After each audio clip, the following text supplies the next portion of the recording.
Haere mai tātou katoa ki te āwhina. I ngā kaupapa hei oranga mō tātou katoa. Rapuhia i raro i te maru o ihoa e. Hoi anō la Ngāti Porou, tēnā koutou, tēnā tātou, kia ora tātou katoa. Tēnā tātou i o tātou mate, te pūkahu o ngā mate, orotu i te rohe, horapa ki te motu. Hoi anō, ko te kōrero mō lātou te hunga mate, haere, haere, haere. Haere ki te pūtahitanga o rehua, ki te huinga o te kahurangi ka o tia tuai. Tātou, e noho nei, e paepae nei, e mātakitaki nei, i tēnei o ngā kiriata, tēnā koutou, tēnā tātou, kia ora tātou katoa. Hoi anō, kia ora tātou i roto i te mahanatanga o te ngahuru. E tau nei, e kōkiri nei i tēnei kaupapa nui whakaharahara, titi rawa i roto i te whatu manawa o te Ngāti ahakoa keihea ia e noho ana. Koe nei te huri rauna whakamutunga o te puari e pāna ki tō tātou kawenata kua tia tātou te kārawarawa, te whaiwhakaro ki runga i tēnei kaupapa. No reira, anei tāku kia tātou Ngāti Porou, hono mai, haere ki ngā huihuinga ki te whakaputa i o whakaro e pāna ki tēnei kaupapa. Ngāti Porou, wherever you're living, wherever you reside, we're inviting you to attend the final round of TRONPnui Trust Deed Review. The hui will be all in April and May, and they will be fronted by myself and members of the board, presenting the proposed changes to the trust deed and informing how the review will conclude with a special vote by postal ballot or online voting and a special general meeting to be held in June. These upcoming hui are an opportunity for whānau to have a say about the future direction of our Runanga Nui. We would love for as many Ngāti Porou to attend these hui and be part of the kōrero about the future of the Runanga Nui. But we understand that not everyone can attend, and unfortunately we won't be going to Australia this time around. So we've put this video together of our kaihautu, Herewini Te Koha, doing the same presentation that will be presented at all the hui around the country. I'm encouraging all of us that are able to attend the hui, be informed and contribute to the discussion. More importantly, I'm encouraging all you Ngātis that are on the roll to cast your vote. This is our opportunity to set the direction for the next 5 years and the future of our Runanga Nui and all that it encompasses for Ngāti Porou wherever we reside. E hiko mā tēnā tātou, tēnā tātou a Ngāti Porou whānui i roto i ngā āhuatanga o te wā. Ko Herewini Te Koha ahau, ko te kaiwhakahaere o te Runanga Nui o Ngāti Porou. I'm presenting to you in this video as part of the information concerning the proposed changes to the trust deed of Te Runanga Nui o Ngāti Porou. By way of some simple background, the trust deed sets out the main rules for how Ngāti Porou get to choose the representatives to the board of the Runanga Nui, and it also sets out the powers and responsibilities the representatives have as governors of the Rūnanga-Nui. So the trust deed is a very important document that sets out all of those rules that govern and guide the Rūnanga-Nui on behalf of its members. Within the trust deed, there was a requirement that after 5 years, the board of the Rūnanga would carry out a formal review of the trust deed and recommend to Ngāti Porou any proposed changes that it thought would be useful to make to the trust deed.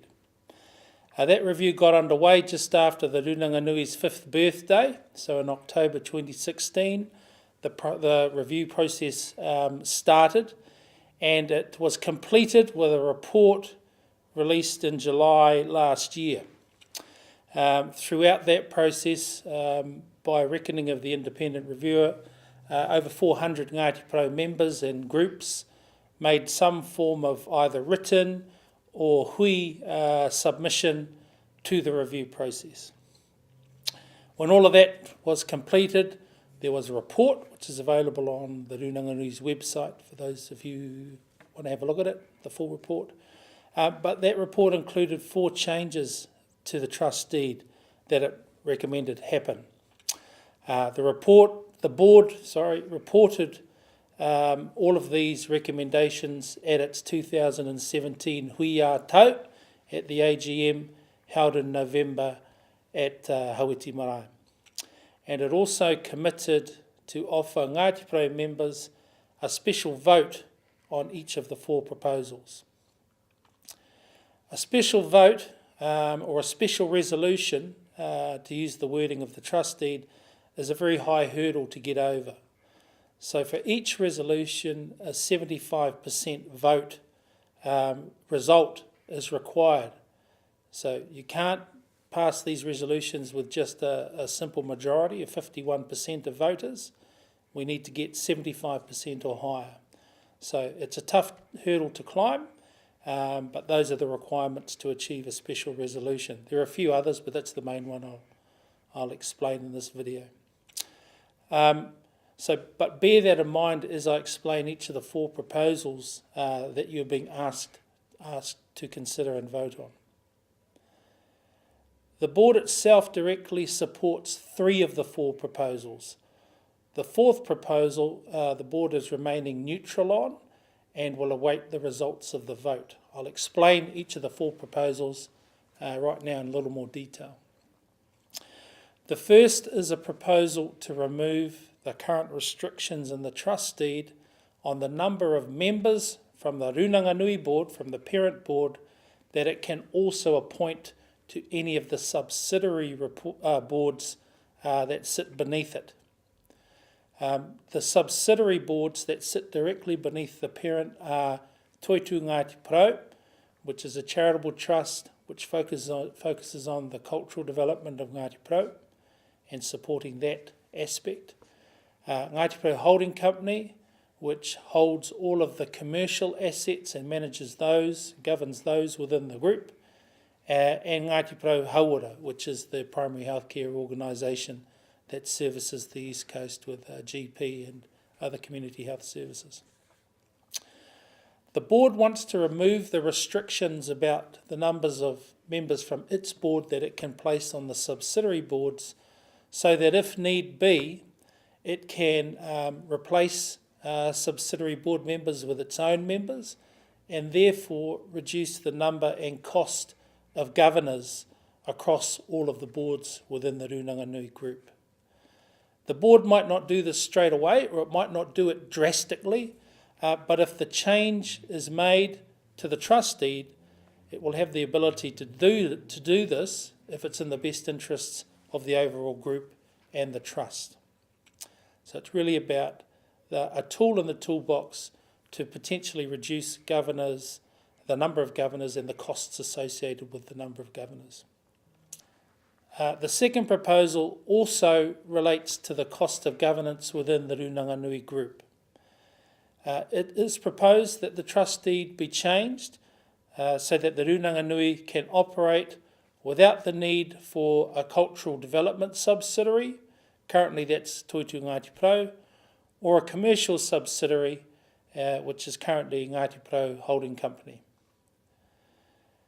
Again, this change is about giving the parent board the option to wind up one or both of the subsidiaries. It would be by no means a straightforward matter to wind them up, as there are legal and tax matters that would need to be addressed. But under the current provisions in the trust deed, the board is not even allowed to consider winding up its subsidiaries. So that's why the second proposal is being put to the vote, and why the TRONPnui Parent Board supports it. It's all about having an option, which is currently not possible under the trust deed, to rationalise its overall governance size, number of boards, and the associated costs and cost savings that would come with that. The third proposal. The third proposal is that the trust deed be changed to require a review of the trust deed at least every 5 years. Under the current wording of the trust deed, the board was required to review the trust deed after its 5th anniversary, but there's nothing else in the deed that says that it should do this again on any regular basis. This is one of a number of themes that came through in the review about increasing the ways in which Ngāti Pro members can participate and have their say on the affairs and arrangements of the Rūnanga Nui.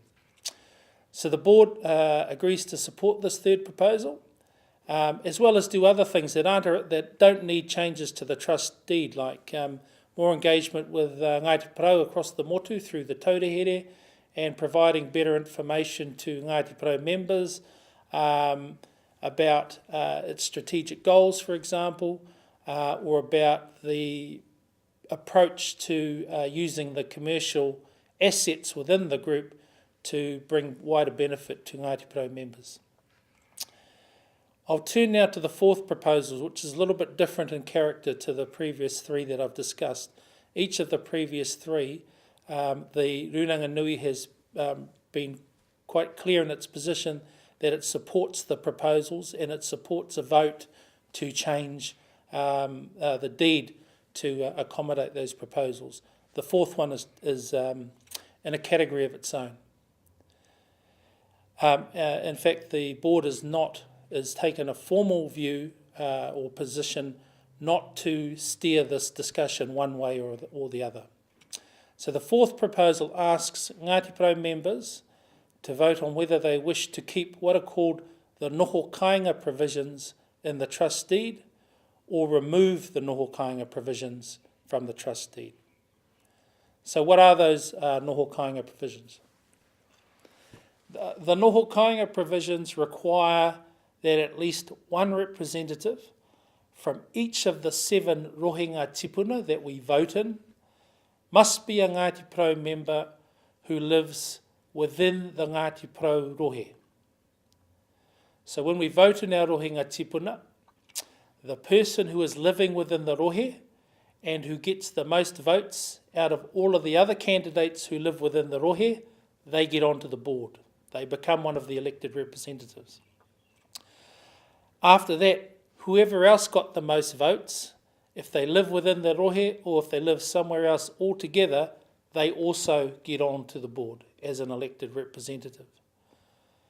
So this means in effect that in each of the 7 rohinga tipuna, one of the elected representatives from each of the 7 will get onto the board, and that therefore the board of 14, the Rūnanga board has 14 members on it, at least 7 of those 14 board members will be Ngāti Pro persons who live within the Ngāti Pro rohe. That's the main part of the noho kāinga provision, though there is a second aspect as well, which I'll explain now. The second part of the noho kāinga provisions are that when the board meets for the first time after an election, and their first order of business is to select their chairperson, the board must select from one of the representatives who lives within the rohe of Ngāti Pro. So the chairperson of the Rūnanga Nui o Ngāti Pro, under the current trust deed, must be one of the board members who lives within the rohe of Ngāti Porou. It's fair to say that the noho kāinga provisions generated the most discussion, the highest number of submissions from the 400 plus Ngātis who participated in the review exercise. There were almost equal numbers of submitters who said keep the noho kāinga provisions to those who said it's time to remove the noho kāinga provisions. You might think that those who are living at home were the only ones who said keep the provisions, and that Ngāti Porou whānau who are living elsewhere were the only ones who said remove the provisions. But the reality was we had some submitters based within the rohe who said it's time for change, and we also had some submitters who are living away from home who said tai hoa. So the board is really putting this fourth proposal directly in the hands of members and in the outcomes of the vote to take place. Before I finish, I want to inform you about the voting and the special general meeting we are required to hold as part of completing this whole process. The formal process will start on 14 May, which is the date when we will formally notify of holding a special general meeting and what the special resolutions are, and we'll be putting those in a public notice in the New Zealand Herald, the Gisborne Herald, our website, and out via the Runanganui's Facebook page. So when things kick off on the 14th of May, voting packs will also have been mailed out by then, and the voting process also starts on the 14th of May. You are eligible to vote if you are on the Runanganui register and if you are 18 years of age or over. You can vote in one of three ways in this process. You can vote by post, which has a closing date of Wednesday the 20th of June. You can vote online, which also has a closing date of Wednesday the 20th of June. Or you can bring your completed voting form and put it in the ballot box, which will be at the special general meeting and will be held on Sunday the 24th of June at Te Tini o Porou, Kaiti, Gisborne. Once we start the process on 14th of May, you can direct any voting inquiries to our independent returning officer, which is a company called Elections.